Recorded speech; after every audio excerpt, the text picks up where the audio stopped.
اگر صرف ایک محبت بھرا عمل پوری نسل کے گہرے ترین سماجی رواجوں کو توڑ سکے تو سوچو ذرا، ایک چھوٹا لڑکا خوش اور آزاد اچانک اپنی ماں کی گود سے چھین لیا جاتا ہے، اس کی زندگی ڈاکوؤں کے ہاتھ چلی جاتی ہے، وہ ایک بڑے غلاموں کے بازار میں بیچ دیا جاتا ہے جہاں اسے ذلت بھری زندگی کا سامنا کرنا پڑتا ہے، لیکن پھر تقدیر یا شاید ایک ڈیوائن پلان بیچ میں آتا ہے۔ وہ ایک ایسے شخص کے گھر پہنچتا ہے جس کا پیار اور نظر صرف اس کی زندگی نہیں، دنیا کو بھی بدل دینے والی ہوتی ہے۔ یہ اس وقت کی کہانی ہے جب ایک اغوا شدہ غلام ایک نبی کا بیٹا بن گیا، اور اسی فیصلے نے ایک سماجی اور روحانی ریولیوشن کا آغاز کیا جس نے فیملی کا مطلب ہمیشہ کے لیے تبدیل کر دیا۔ یہ کہانی ہے زید ابن حارثہ کی، وہ واحد صحابی جن کا نام قرآن میں آیا۔ ہماری کہانی مکہ سے دور کلب قبیلے کے علاقے میں شروع ہوتی ہے، جہاں زید ابن حارثہ اپنے والدین کے ساتھ پرسکون زندگی گزار رہے تھے۔ ایک دن ان کی ماں انہیں رشتہ داروں سے ملوانے لے گئی۔ سفر کے دوران ان کا قافلہ ڈاکوؤں کا نشانہ بنا، اور اسی ہنگامے میں چھوٹے زید چھین لیے گئے۔ ان کی چیخیں جنگل کی ہواؤں میں کھو گئیں، آزادی چلی گئی۔ انہیں گھسیٹ کر لے جایا گیا عکاظ کے عظیم بازار میں، ایک ایسی جگہ جہاں ہر چیز بکتی تھی، انسان بھی۔ وہیں پر زید، ایک آزاد پیدا ہوئے بچے، صرف 400 درہم میں بیچ دیے گئے، اور خریدنے والے تھے حکیم ابن حزام، مقبول اور دولت مند تجارت پیشہ خاتون حضرت خدیجہ رضی اللہ تعالی عنہا کے بھتیجے۔ کا واپس جا کر حکیم نے زید کو اپنی پھوپھی حضرت خدیجہ رضی اللہ تعالی عنہا کو تحفے میں دیا، اور جب حضرت خدیجہ رضی اللہ تعالی عنہا کا نکاح محمد صلی اللہ علیہ وآلہ وسلم سے ہوا، جن کا ایمان اور سچائی پوری دنیا میں مشہور تھی، تو انہوں نے زید کو اپنے شوہر کو ویڈنگ گفٹ کے طور پر دے دیا۔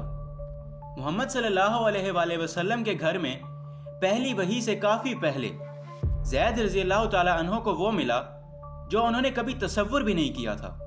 جہاں غلام کو صرف مال سمجھا جاتا تھا، وہاں محمد صلی اللہ علیہ وآلہ وسلم نے انہیں ایک باپ کی طرح پیار دیا، اور زید کا لقب بن گیا الحبیب، the beloved۔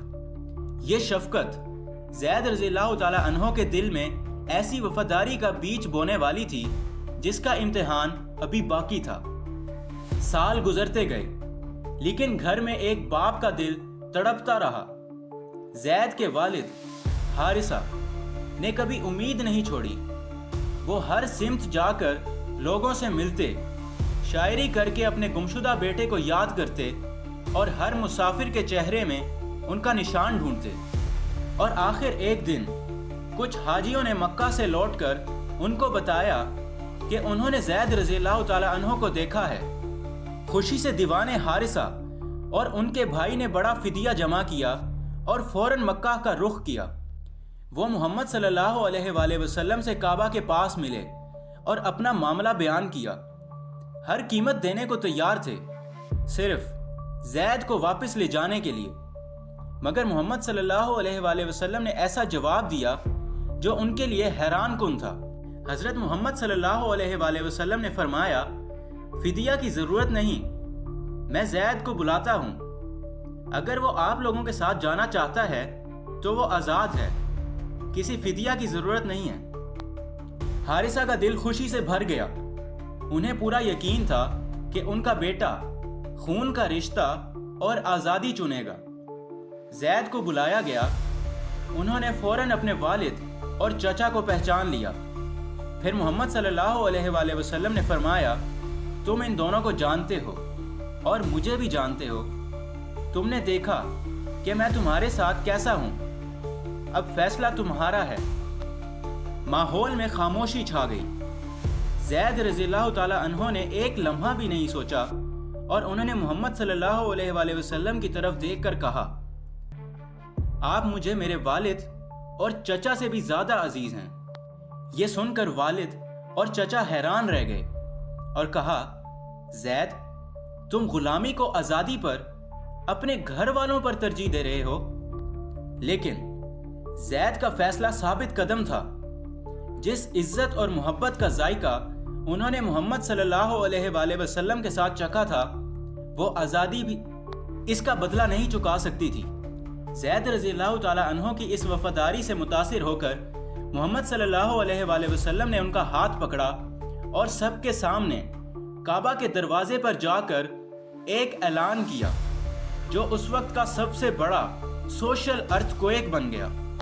لوگوں، گواہ رہو، آج سے زید میرا بیٹا ہے، میں اس کا وارث ہوں اور وہ میرا۔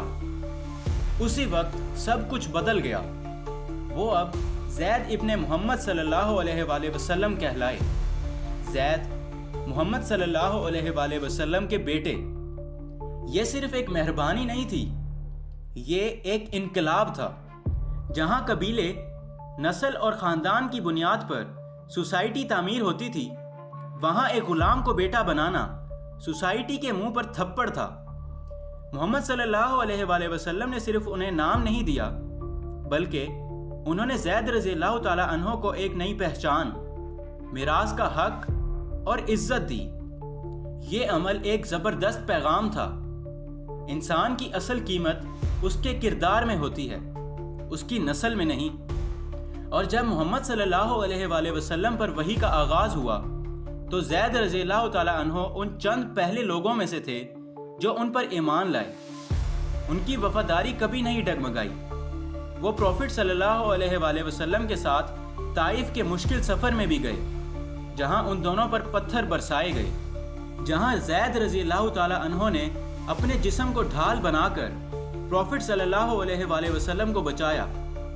یہ ان کی وفاداری کا ثبوت تھا، اور یہ ٹرسٹ دو طرفہ تھا۔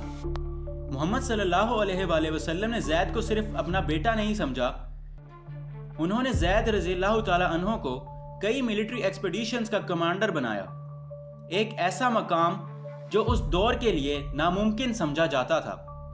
وہ لوگ جو پہلے انہیں انسان بھی نہیں سمجھتے تھے، اب ان کی کمانڈ میں تھے، اور یہ اسلام کا اصل اصول تھا۔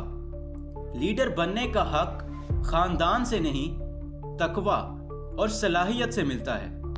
اور پھر نبی اکرم صلی اللہ علیہ وآلہ وسلم نے زید رضی اللہ تعالیٰ عنہ کی شادی اپنی پھپھوزاد بہن زینب بنت جہش رضی اللہ تعالیٰ عنہ سے کروا دی، جو کہ قریش کے نوبلسٹ خاندان سے تھیں۔ یہ ایک اور بولڈ پیغام تھا۔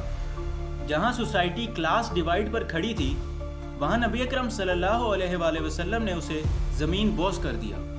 لیکن اللہ کی حکمت اس سے بھی آگے تھی۔ اللہ نے زید رضی اللہ تعالیٰ عنہ کی زندگی کو ایک اور مقام پر لے جا کر قرآن کا حصہ بنایا۔ جب زینب رضی اللہ تعالیٰ عنہ اور زید رضی اللہ تعالیٰ عنہ کا نکاح زیادہ دیر نہیں چل سکا اور ان دونوں نے الگ ہونے کا فیصلہ کیا، تو لوگوں میں افواہیں اور تنقیدیں چلنے لگیں، اور پھر اللہ کی طرف سے وحی آئی۔ اللہ نے اپنے نبی اکرم صلی اللہ علیہ وآلہ وسلم کو حکم دیا کہ وہ زینب رضی اللہ تعالی عنہا سے نکاح کریں۔ یہ حکم آسان نہیں تھا، لیکن اس میں ایک بہت بڑا پیغام چھپا تھا۔ یہ دکھانا کہ محمد صلی اللہ علیہ وآلہ وسلم کے بیٹے زید رضی اللہ تعالی عنہ اصل میں ان کے بایولوجیکل بیٹے نہیں تھے۔ اس سے قرآن میں ایک بڑا اصول سامنے آیا۔ ان کو، یعنی منہ بولے بیٹوں کو، اپنے حقیقی باپ کے نام سے پکارو۔ یہی انصاف کے سب سے زیادہ قریب ہے۔ سورۃ الاحزاب آیت نمبر 5۔ اور اس کے بعد زید رضی اللہ تعالی عنہ کا نام دوبارہ زید ابن حارثہ رکھ دیا گیا۔ لیکن اس سے ان کی عزت کم نہیں ہوئی، بلکہ اللہ نے ان کا ذکر قرآن میں لا کر انہیں ہمیشہ کے لیے امر کر دیا۔ اور پھر وہ وقت آیا، جنگ موتا، جہاں زید رضی اللہ تعالی عنہ کو مسلم آرمی کا کمانڈر بنایا گیا۔ یہ پہلی مرتبہ تھا کہ کسی فریڈ سلیو کو اسلامک آرمی لیڈ کرنے کا شرف ملا۔ لیکن یہ صرف شرف نہیں تھا، یہ شہادت کا سفر تھا۔ زید رضی اللہ تعالی عنہ نے دشمن کے سامنے جھکتی تلوار کے نیچے اپنا سینہ رکھا، لیکن کبھی پیٹھ نہیں دکھائی۔ اور جب ان کی شہادت ہوئی تو وحی آئی۔ پروفٹ محمد صلی اللہ علیہ وآلہ وسلم مدینہ میں بیٹھے سب اپنی آنکھوں سے دیکھ رہے تھے۔ زید رضی اللہ تعالیٰ عنہ کو شہید ہوتا دیکھ کر کھڑے ہو کر رو دیے۔ ان کے چہرے پر غم تھا، آنکھوں میں آنسو اور زبان پر دعا۔ انہوں نے کہا، زید، میرا زید شہید ہو گیا۔ اس دن صرف ایک کمانڈر نہیں، نبی کا بیٹا شہید ہوا تھا۔ زید ابن حارثہ کی کہانی صرف غلامی سے آزادی کی کہانی نہیں، یہ ایک ایسی مثال ہے جو ہر دور میں ریلیونٹ ہے۔ ایک بچہ جو چھین لیا گیا، نبی کا بیٹا بنا۔ ایک غلام جو قید تھا، ایک لشکر کا لیڈر بنا۔ اور ایک انسان جس کا نام کبھی لوگ بھول جاتے، اللہ نے اسے قرآن میں لکھ دیا۔ زید کی کہانی یہ بتاتی ہے کہ اصل عزت نسل سے نہیں، نیت سے ملتی ہے۔ اگر تم اس طرح کے گہرے ٹاپکس کو سمجھنا چاہتے ہو تو سبسکرائب، جہاں ہم تاریخ کے گمشدہ پنوں کو دوبارہ لکھیں گے۔ So don't just study history, اس کو جیو، اس کا حصہ بنو۔